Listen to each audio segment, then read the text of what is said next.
It's a very touching story. It also shows the love of Allah subhanahu wa ta'ala, the power of Allah subhanahu wa ta'ala. Never ever underestimate the power of Allah.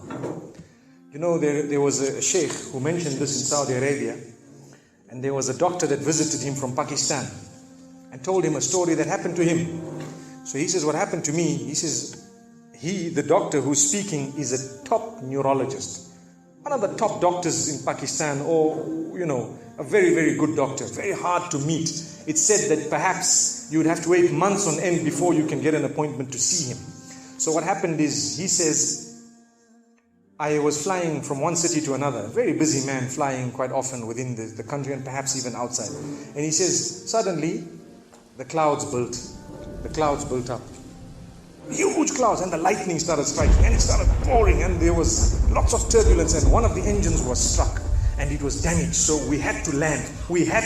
And so what happened is, the landing was at a nearby little airport or a little strip and so on. And when they landed there, it was a remote area. How are you going to repair this aircraft? A few people who were on it, it was a small plane, they were, quite surprised because they landed it in such a remote place. No one's there to repair it. They would have to wait, definitely. So the doctor asks the captain or the pilot that, you know what, how long are you going to be? He says, no, we're going to be quite long. Well, I need to get to that area. Look, he says, it's just a 3-hour drive by vehicle. So why don't you just go by road?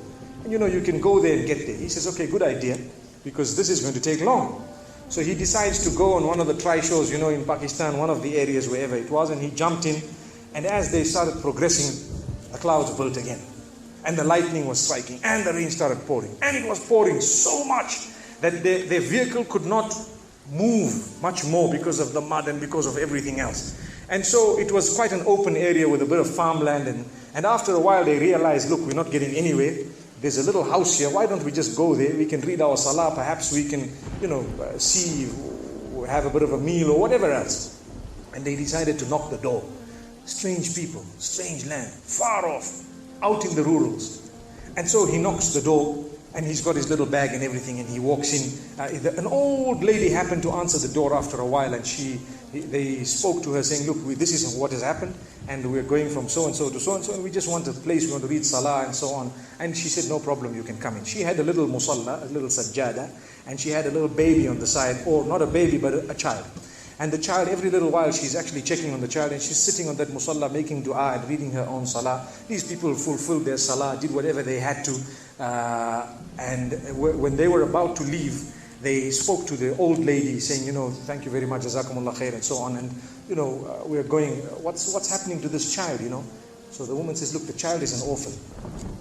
And the child is unwell, not well at all, very sick. And we've been to all the doctors around. And subhanallah, I'm the grandmother of this child.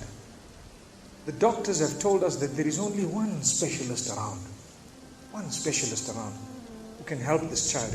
And we tried to make an appointment, but they asked us to come 6 months later. And it's far away. I've been making dua to Allah ever since that day. Ya Allah, make it easy for us. The child is sick. Make it easy for us, Ya Allah. So the man says, what's the name of that specialist? So the granny says, he's Dr. Ishan. Immediately this doctor burst into tears. He burst into tears. Straight away, he burst into tears. Why are you crying? Your dua has just been accepted. For your dua, the thunder came, the lightning came, the engine struck, we came down, we came on the road, the rain came again and stopped us and so on. And do you know what? The rain only stopped after the question was asked. Now it happened. And now the woman starts crying. Subhanallah. And the doctor himself is telling the story, saying, that was me. It happened to me, he says. And he says, I learned that Allah's armies are beyond limits. Allah uses whatever He wants to get what He wants done. So, where in the wildest of the dreams of this person would they have felt or believed that the top man, whom it is semi-impossible to see without big appointments, would actually be driven all the way to the door, knock the door, come in here, read some salah, and they would have to serve the child here. Amazing. Wallahi, it brings tears to the eyes. But the reason I share it with you, every one of us has needs for Allah subhanahu wa ta'ala. Just keep calling. Just have yaqeen. Have conviction. If it is meant, it will definitely come in your direction. You know, we use the term by hook or crook, but I don't want to use that today. I want to tell you, by the mercy and power of Allah subhanahu wa ta'ala, it will happen, it will come to pass. May Allah subhanahu wa ta'ala bless us. May He open our doors. May He grant us all shifa. And may He make us firm believers that for Him, nothing is impossible. Wa sallallahu wa sallama wa baraka ala nabina Muhammad.